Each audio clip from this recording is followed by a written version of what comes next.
survey has been on everyone's sort of radar for since 2014, I think, if not a little bit earlier. If you want something done, get a consultant to do it. If you want something done deeply, but you have a bit more time, I think academics are probably the way to go.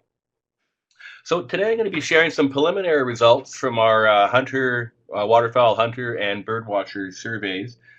These surveys were done through the Human Dimensions Working Group of NAWMP. And this group was brought together to try and understand some of the social aspects of connections with wetlands and waterfowl.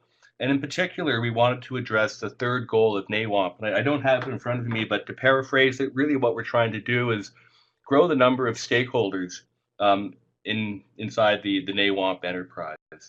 As many of you know, the number of waterfowl hunters in Canada and the US have been in decline since about the mid-70s. I think the number of waterfowl hunters in Canada is about a third of what it used to be in the mid-70s, and that's created a lot of concern, particularly for implications for conservation, particularly conservation of wetlands and waterfowl. So I know that there's been a long-standing debate within the NAWMP community about who are those stakeholders, and I'm not going to get in the middle of that right now, but through discussions on the Human Dimensions Working Group, and this is not just social scientists, but it's got representatives from all the JVs and flyways and whatnot. Many of them are ecologists and biologists. Suggested that perhaps birdwatchers would be an interesting and compatible group that we might want to consider. Certainly they have interest in wetlands. They're pretty diverse places, and we can see waterfowl as well as many other sorts of birds and animals. So we figure that perhaps getting in touch with birdwatchers to see if they would be a compatible group. So this is in a sense an exploratory exercise to see if birdwatchers would be a good stakeholder to include. It's also a bit of a descriptive exercise to get an understanding of what waterfowl hunters have been up to.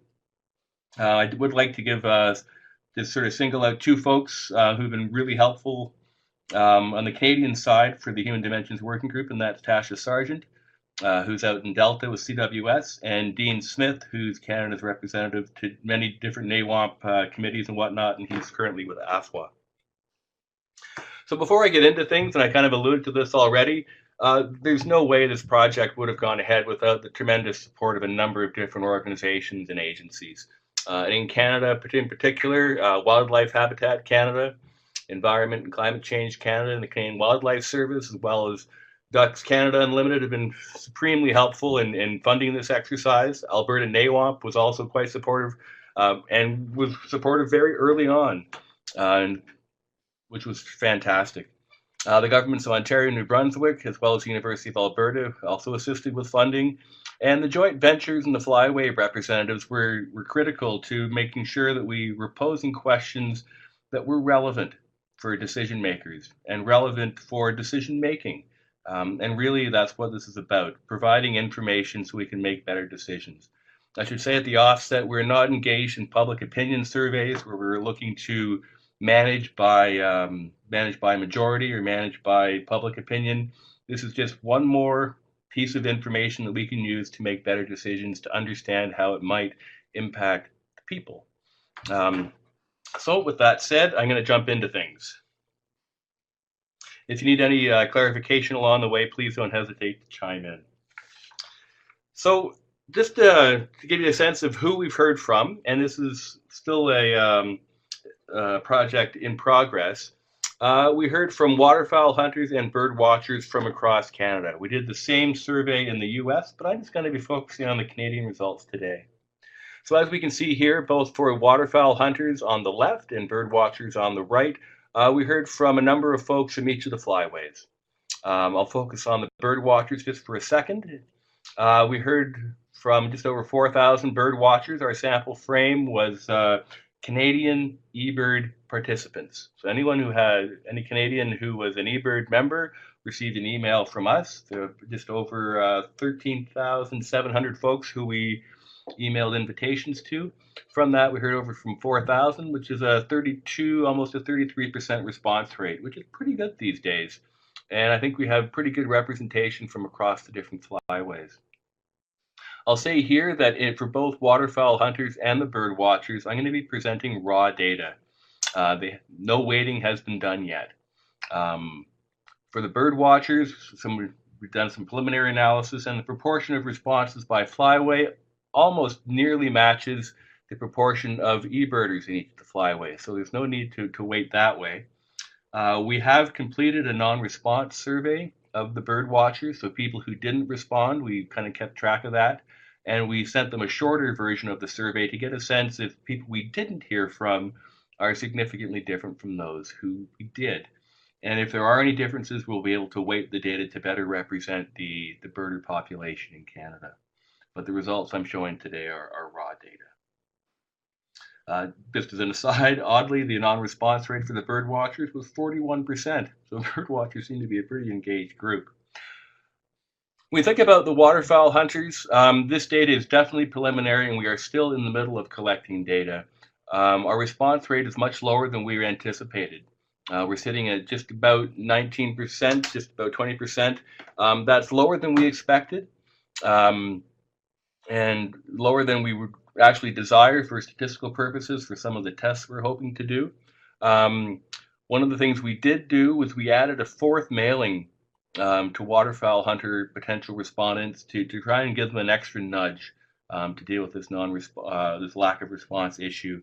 And in that fourth mailing, we also included an incentive that people who would reply would receive, or we entered into a draw for a duck stamp print. So hopefully that'll help boost our numbers, and we'll certainly account for that in the reports. So because this hunter data is so preliminary, again, it's just the raw stuff. But we are hearing from folks from across the nation and from each of the flyways, so it is a good sample. In terms of who we've heard from for the hunters and the bird watchers, the hunters were predominantly male. 96.6% of the people who responded to our survey thus far are male. And they tend to be older folks. The mean age was just over 53 years old. The mode age was 55. The total age range was between 20 and 90, so we did get some younger folks in there. But I think this does highlight one of the concerns that we have, is that the existing waterfowl hunters in Canada tend to be older, and that raises issues for recruitment, as well as sort of maintaining a steady flow of waterfowl hunters on the landscape. And when we look at those hunters, just about 1 in 5 work in a nature-related profession as their primary source of personal income. That tells us a little bit that they have some connection or understanding of the natural world.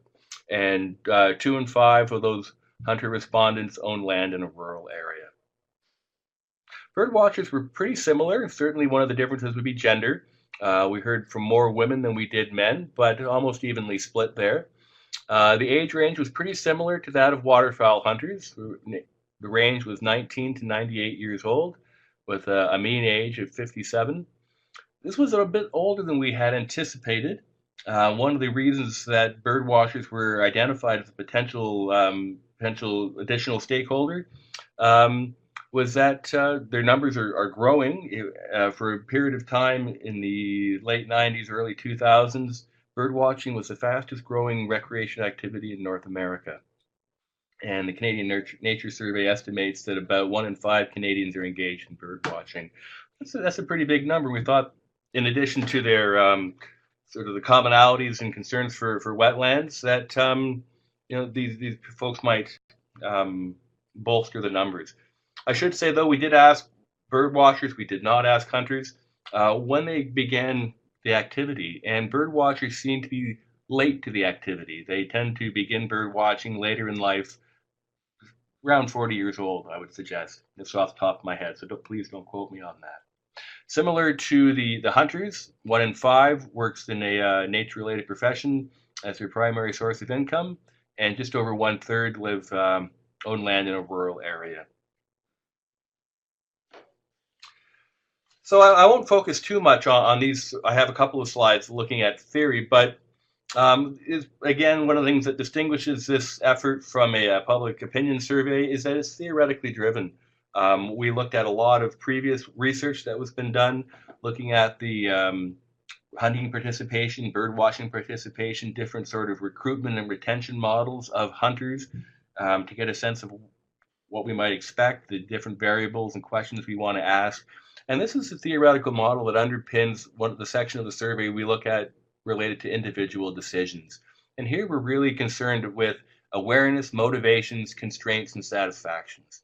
So if we start off with that, maybe I can do this. Oh, here we go. So we have the non-hunter, and they become aware of the activity if they deem it to be something that's acceptable, something congruent with their ethics, their morality. And believe it or not, that is one of the larger concerns we hear from people who don't hunt, is that they have moral opposition to the activity. Those who don't become potential hunters, and they develop different attitudes about the activity that influence their motivations. They choose the activities, perhaps it's the style of hunting or the species they decide to go after, but they also will run into different constraints. These constraints might be things like they don't have anyone to go with, or they don't have anyone to teach them how to hunt, or they have time constraints that limits their availability to do the activity. We're curious how they are able to negotiate those constraints, and those that do will continue to participate. Um, and their continued participation really predicated on how satisfied they are with the overall experience that they have. And of course, these set up their expectations for future hunts or future bird watching activities. We apply these models to both groups. So I'm just going to focus on hunters initially when we look at some of these things, the hunter motivations. One of the questions we asked was, under what circumstances do you typically go hunting? Certainly, a lack of mentors has been identified in the waterfowling community as a key concern. So we can see that 28% of respondents go hunting when they plan the hunt themselves. Fewer, about just over 1 in 10, go when someone else invites them. But the majority of folks, almost 2/3, are going hunting both when they plan the hunt themselves or when someone else invites them. So this does sort of suggest that there is a social element to this, not just in terms of the activity itself, but in terms of how the activity gets planned. We're also curious to understand sort of the regulatory side of things and different levers that managers are able to pull. And that's one of the things that really, I think, separates these surveys from other efforts that have been done, is that we really are asking those sorts of questions that managers have some control over. So what's the minimum number of ducks that you'd have to harvest in a day to feel satisfied with your hunt? And we can see that for most folks, it doesn't have to be all that many ducks. You have just over 60% of the sample suggesting that 3 or fewer ducks would be fine, and they'd be satisfied with that. That said, there's roughly 2 in 5 folks who would like to hunt more than 3 ducks, and if it was fewer than 4, it would affect their satisfaction. I'm going to hesitate from trying to do too much interpretation or editorializing. That's tough for me if anyone knows me on the line. But again, we really haven't had a chance to dig into these and then look at relationships between things. So in a sense, it's really just a descriptive exercise at this stage. We were curious to understand what the smallest daily bag limit waterfowl hunters would accept before they would no longer hunt ducks. We can see that the mean number of ducks they were interested in was 4.3. Certainly there was a strong preference from almost 1/3 of the sample for 7 waterfowl. But people were, again, willing to or satisfied with hunting fewer numbers of ducks. But it does suggest that the number of ducks is a driving force in terms of people's motivations to hunt ducks.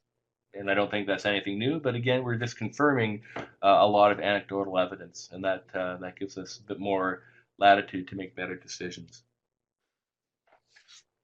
Lastly, for hunter regulations, and what's the minimum number of days in a waterfowl hunting season they would accept before they no longer hunt ducks? We sort of have a trimodal distribution here. We have 1/4 of the sample that says 1 day. Anything less than 1 day would be unacceptable. That's, I guess, the bare minimum. We had almost 1/3 saying 12 days. And then in between there, we had 14, almost 15% saying 7 days. So again, there's a real mix here. I would imagine there is a desire for more days and fewer, but perhaps those thresholds aren't as great as we may have thought. So there are a number of different priorities on the regulatory side that managers, decision makers are juggling. And it's somewhat difficult to know which ones are going to have perhaps the most impact on hunter participation. So one of the questions we asked was, of the different options below, what are the top three ranked priorities? So we have hunting the largest bag limits possible, having the longest seasons possible, having the largest duck populations possible, avoiding different season lengths for different duck species, providing the simplest regulations possible, reducing the number of species-specific bag limits, and having the largest drake mallard bag limits possible. So in this graph here, blue is their first choice, green is their second choice, and orange is their third choice. We can see here that having the largest duck populations possible was the highest priority among the sample. This was followed by having the longest seasons possible, and the third one, almost a 2-3-way tie, was providing the simplest regulations possible. And I think this is somewhat consistent with anecdotal evidence I've heard in different workshops and seen in other surveys. Simplifying things seems to be something that people are calling for. If that's possible or not, I'm not sure.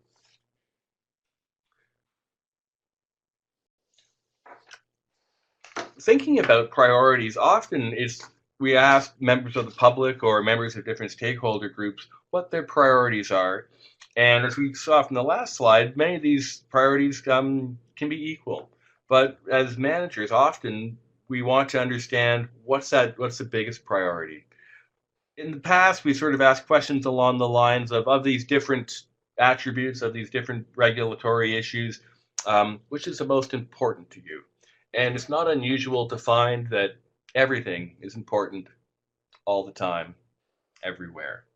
And while that may be true for individuals, it's very difficult to manage along those lines, particularly if you're trying to manage in the public interest or manage to increase hunter and birder satisfaction.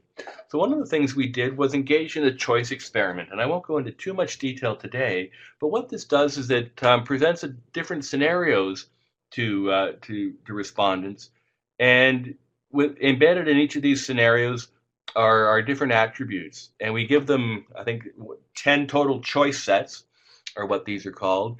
And by looking at their choices on these 10 different sort of options, we're able to really understand what's driving their decisions. So for the hunters, we ask them, if these were your only options for a waterfowl hunt, which would you choose? We provide 2 options as well as an option where they would not go. So we're not trying to force them to do something they wouldn't normally do. We're considering 5 different attributes here: the number of waterfowls they'd harvest in a day, how easy or difficult it is to get into, out of, and around an area in order to hunt, sort of this on-site access, the length of travel, the time they'd have to travel one way in order to hunt, the number of ducks and geese they would see in a day when hunting, even if not in a shooting range, and competition from other hunters who might interfere with your hunt. So they'd be presented with 10 of these screens with 2 options each. So on this example, they would choose between option 1, where they would have an opportunity to harvest 3 birds.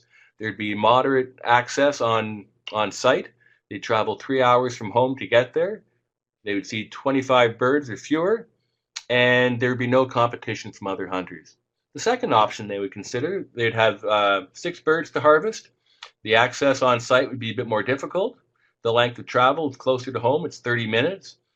The quantity of waterfowl would be much greater, 1,000 birds or more, and again, no competition from other hunters. So they would ask folks, which of these 2 do you prefer? And if they don't prefer either, they would choose they would not go. So just breaking that down a little bit, we have 5 different attributes, and we have a number of different levels of attributes within. So for harvesting birds, it could be 1, 3, or 6. Access was easy, moderate, and difficult. Travel time ranged from 30 minutes to 4 hours. Quantity of waterfowl was 25 birds or less, and to 1,000 birds or more. And the potential for competition from other hunters ranged from no competition to high competition. So when we sort of pull all that together, we're able to identify a couple of things. And I'd like to focus our attention on the pie chart on the left side of your screen. It's an awkward phrase, average importances. But what this does is it identifies which of those attributes is important in waterfowl hunters' decisions to participate in a particular hunt. And we can see here that competition from other hunters was the most important attribute. That was followed by travel time, and then lastly, by the number of birds they'd be able to harvest. So that just gives us a sense of what may be driving things. And then if we look at the bar chart on the right side of the screen, we're looking at sort of the utilities of these different levels of these 5 attributes. So we can see that, and they're all sort of a zero-centered utility. So we can see that for the harvest, just the opportunity to harvest one bird would have a negative utility or a negative effect on their decision to participate. And as the number of birds increases that they're able to harvest, the more likely it is they're going to accept that opportunity to hunt. When we think about access effort, on-site access effort, as the access becomes more difficult, it becomes a less desirable hunt. When we look at travel time, there seems to be some acceptance. There's a preference for those trips that are closer to home within an hour. And after an hour, those preferences really drop for those trips. When we think about the quantity of waterfowl that they would see, but and not necessarily within shooting range, the more birds that they see is preferred. And that, I don't think that's too surprising. And when we look at this potential for competition from other hunters, as that level of competition increases, their preference for that particular trip would decrease. So where we got these attributes from were from a series of workshops that we conducted across Canada in each of the flyways. We did some extra workshops in Quebec to make sure, and those were held in French to make sure we were accounting for Francophone preferences and ideas. And I think we came up with a total of something along the lines of 150 different attributes, which of course was far too many to grapple with. And there were many in those that we really couldn't do much with. Again, we wanted to make sure we were focusing on questions that managers and decision makers had some control over.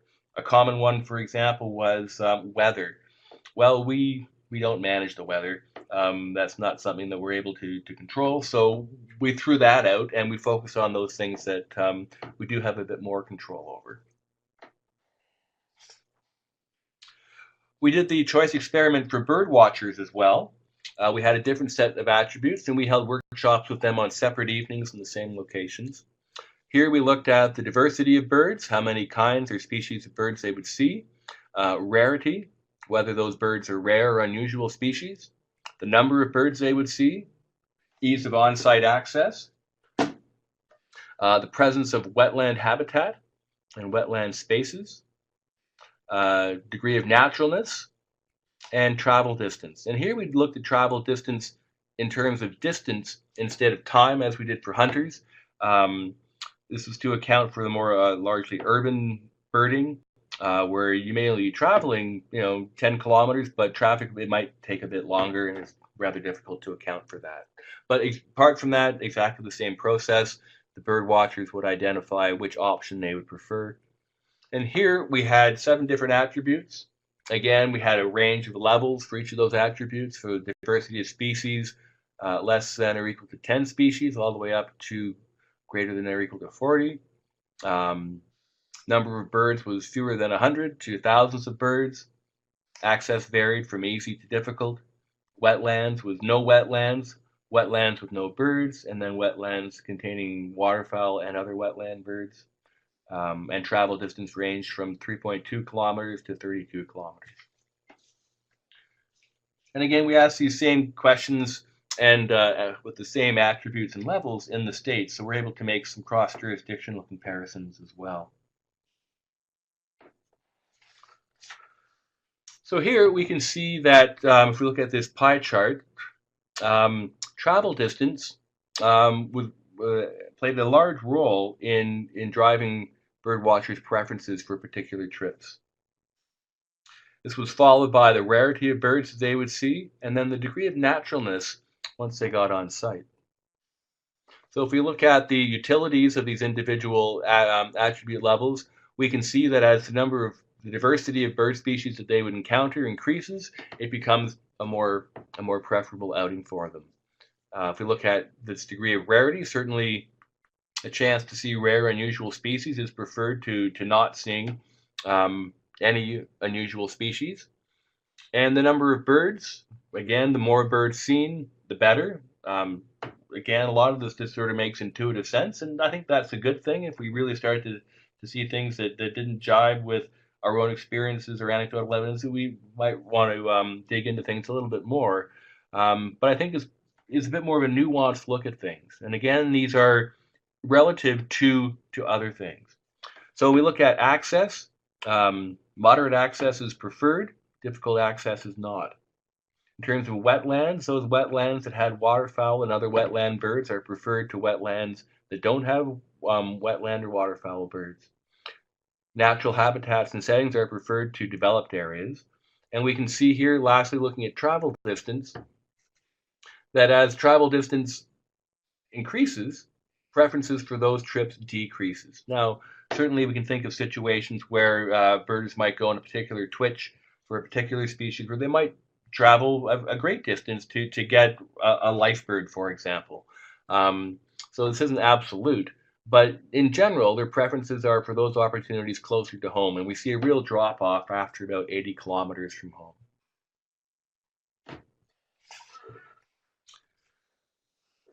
So another sort of area that we looked at was identity. Identity as a bird watcher, identity as a waterfowl hunter.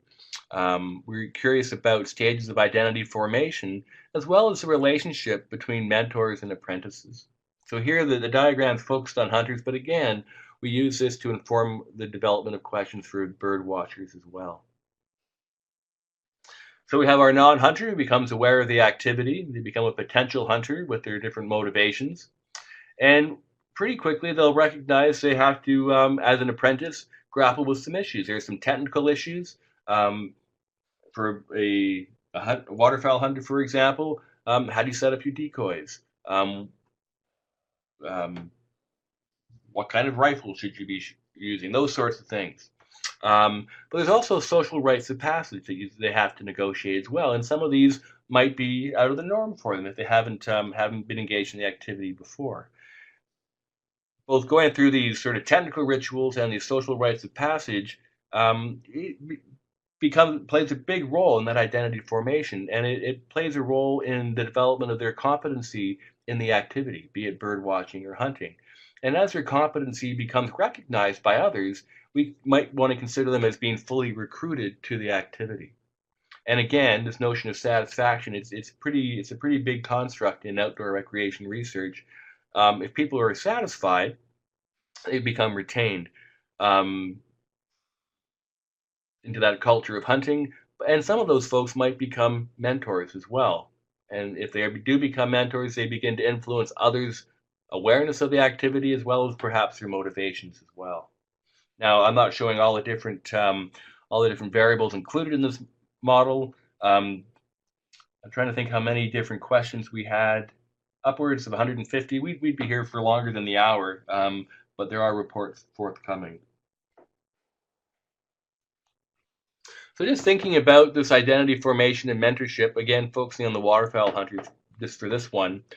During the past season, did you take anyone waterfowl hunting who had never waterfowl hunted before? And if they did, who did they introduce? So we can see that 2/3 of these folks didn't take anyone waterfowl hunting in the last season. That would be 2016. And that speaks to this issue of recruitment. If we're not bringing out new folks, if we're not sort of rejuvenating that hunter pool, it's not unusual that as it ages, there will be fewer waterfowl hunters.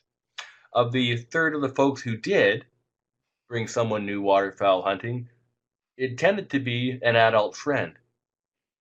And the sort of the second highest group that was taken on these trips was their own child or their own children.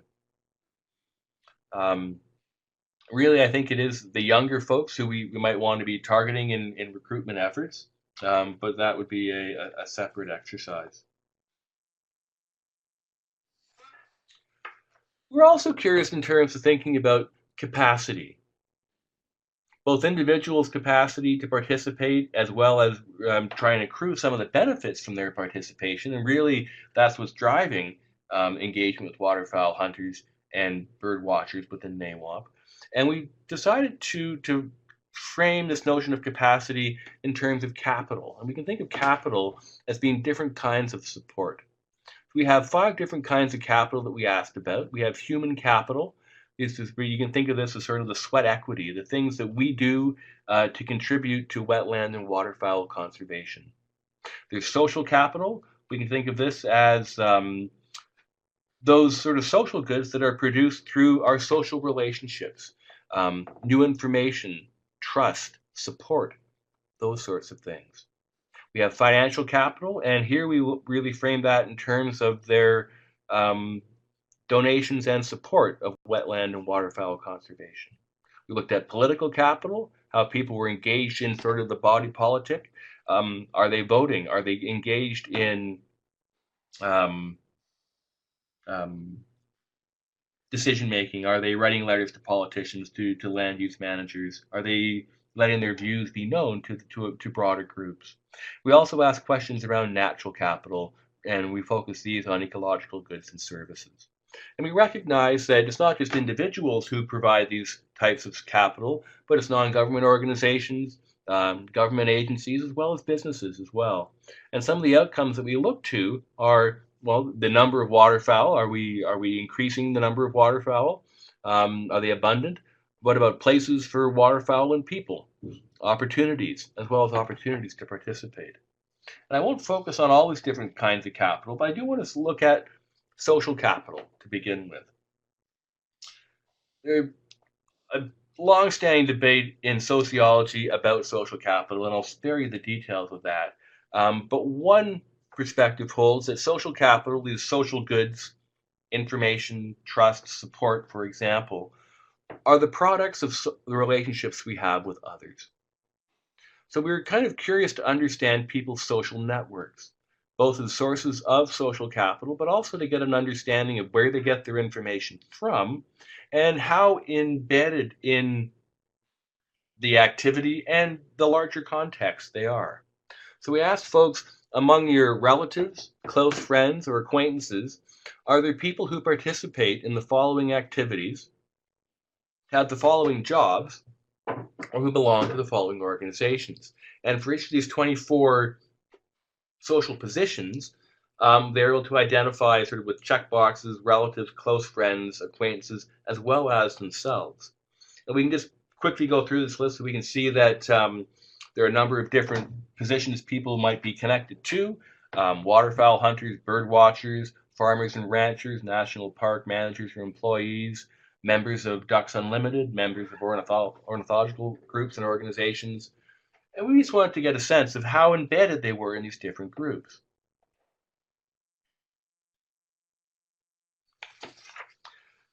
On this slide, what we're looking at is the range of weak tides. And these are for both waterfowl hunters in the white and bird watchers are shaded here. Weak ties would be those relationships they have with people who, acquaintances, who have these structural positions. Strong ties are those relationships they have with close friends and relatives. And then we look at identity diversity. That's when they really sort of check off, this is me.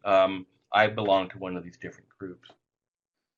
So we can see in terms of their acquaintances, and these are sort of these relationships that that stretch further into social spaces where we are more likely to get novel information, new ideas.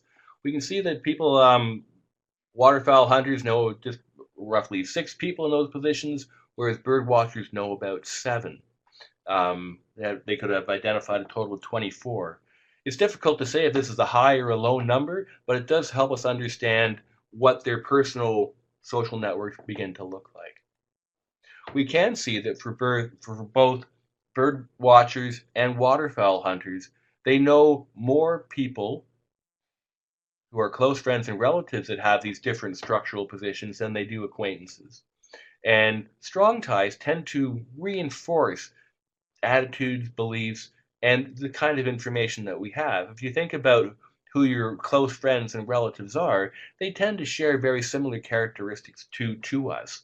And those are reflected in their ideas and their ways of thinking as well. In terms of the individuals and how they identify, we can see that waterfowl hunters are identifying with almost 5 different positions. They could be members of different clubs. They might be actively engaged in their employment in different sort of nature-related activities. And then we have the bird watchers having almost 4. I understand this seems a little bit abstract, but one of the things we've already begun to look at is the influence of people's social networks on their conservation behavior. And we're finding with these results that people who have broader social networks, so those people who have identified more weak ties, more strong ties in these different structural positions, are more likely to become engaged in conservation activities and actions, things like making their backyards more wildlife friendly, getting engaged in sort of cleanup activities. There's some political activity as well, voting, for example, voting on conservation issues in particular. So we can see that people who have social networks that are more connected to nature and the outdoors, the more likely it is they will engage in conservation activities and behaviors. I want to quickly look at political capital. Bird watchers are shaded, the waterfowl hunters are in white, and I just want to highlight this first column. We asked them a number of different things they could be engaged in, involvement in waterfowl or wetland conservation in the last 12 months, things from working on land improvement, attending meetings, those sorts of things. We can see that the vast majority of people are not getting involved in these activities. And this is an issue. One of the thoughts that we had by engaging bird watchers was they might, be doing different things and broadening the NAWMP sort of connections to conservation and different kinds of activities. That does not seem to be the case. We can see that it ranges from just under 2/3 to 3/4 of folks who are not engaging in any of these different kinds of political activities. In terms of donations, we're seeing a pretty similar story. In terms of the amount of money they've personally donated to the following causes in the past 12 months. Bird watchers are shaded again. Again, majority of folks, or almost the majority of folks, haven't donated any money whatsoever. And this does raise some issues for conservation activities.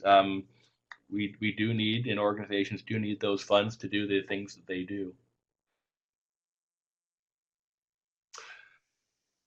Just sort of finishing off here before I just give you a quick summary, and I do apologize for going on so long. One of the things we did ask about was possible, and we asked this of waterfowl hunters, was trying to get a sense of their degree of comfort and their preferences for raising the migratory game bird hunting permit and the Canadian Wildlife Habitat Conservation Stamp. I understand that Environment Canada is engaged in a process to suss this out. This is just another piece of information. It's not necessarily going to be driving policy, but I think it can help to inform it. So we gave them a bit of background, and then we asked them, would they still be willing to buy a migratory bird hunting permit and a Canadian Wildlife Habitat Conservation Stamp if, and then we provided 4 sort of conditions or 4 scenarios. So for that scenario where the stamp fee was increased for a new combined fee of $21, we can see that 86%, almost 87%, we're okay with a stamp fee increase of $4. That's this one here. If we could look at a stamp fee increase of $4 and a permit increase of $4 for a combined fee of $25, we see that level of support drop to just about 3/4 in terms of whether or not they would be willing to buy these stamps and permits with increased prices. If we increase the stamp fee by $9 and the permit fee increases by $9, that combined fee becomes $35. That degree of support drops by almost another quarter, and we can see that we really end up with kind of a split here. And then we ask folks if the stamp and permit fees along with the combined fee remain the same. No fee increase, status quo. Certainly that's the preferred option by almost 95% of respondents. So that just gives us a sense of perhaps some of the sensitivity around increasing the cost of the hunting permit and the conservation stamp. But I would suggest, and I believe this is going on already, we need more than just a survey question to inform these decisions. So just to give you some of my initial observations for hunters, the degree of engagement in broader social and financial opportunities is low. But I should say that it's not just waterfowl hunters. Robert Putnam, writing in the mid-90s, suggested that social capital has been declining since about the mid-90s. It's not just waterfowl hunters, it's North American society as a whole. This notion of cocooning, the idea that we're doing more at home, seems to be pretty prevalent. Respondents are on the older side, and they are typically men. They identified few constraints to participation. However, travel time, the number of birds harvested, and competition from other hunters are important considerations when they decide to go on their next hunting trip. 1/3 of respondents have participated in mentoring activities, and waterfowl hunter identity as a conservationist is really strong, almost as strong as their identity as a waterfowl hunter. I think that's it's interesting and important. And then being in nature and being in hearing the sounds of nature is a common preference that they share with bird watchers. So I think there's a number of commonalities between hunters and bird watchers. Being in nature is one, but also their degree of concern for wetland and waterfowl conservation. So those two issues, those two areas, I think could be things that we could rally around to foster those connections between these two groups. And I think it's likely true that many waterfowl hunters are bird watchers, but very few bird watchers are waterfowl hunters. When we look at bird watchers, just as the waterfowl hunters, their degree of engagement in broader social and financial opportunities is low. It's an older age sample. Travel distance is pretty important in their decision making, and it raises the question: do we need to promote more opportunities closer to urban areas? They identified few barriers to participation in bird watching, but crowding at sites may be a concern. As with the waterfowl hunters, they had a strong identification as conservationists, and there didn't seem to be a lot of engagement beyond that bird watching in terms of political, financial, and human capital. So that sweat equity, involvement in politics, things from voting, attending meetings, and those things, but also their donations. These are things we're going to dig into a bit more to better understand why we're seeing some of these initial results. So I'll just finish off there. I do thank you for your time and apologize for taking longer than I had expected. Certainly happy to entertain any questions with time remaining. If you have further questions, please get in touch. Just really quickly, and then I'll sign off. We're looking to get a draft of the birdwatching results out by the end of the month for internal review. I would expect those to be available in late April, early May. As I mentioned earlier, we're still collecting data from the waterfowl hunters. I'm hoping to get a draft report, both national and for each of the flyways, for the end of April, and hoping to share those more broadly after that internal review occurs by the end of May, hopefully not too late into June. So thank you for your time, and if we have time for questions, I'm happy to try and answer them. Okay, great. Thank you, Howie, for your presentation. We have a question coming in. If funding is available, what would be the next phase of this work? Well, the next phase is really to start to look at the relationships among many of these different questions, thinking in terms of those different theoretical models that we had proposed. There will be reports of just descriptive results for bird watchers and waterfowl hunters nationally, and we're also breaking those reports out by flyways as well. I do recognize that often with the survey work, we beg more questions than we actually address. I would say that if there are particular questions that you'd like to see answers to, or drilling down a particular data, please give me a shout. And depending on how extensive that is, it could be something I'm able to do off the side of my desk.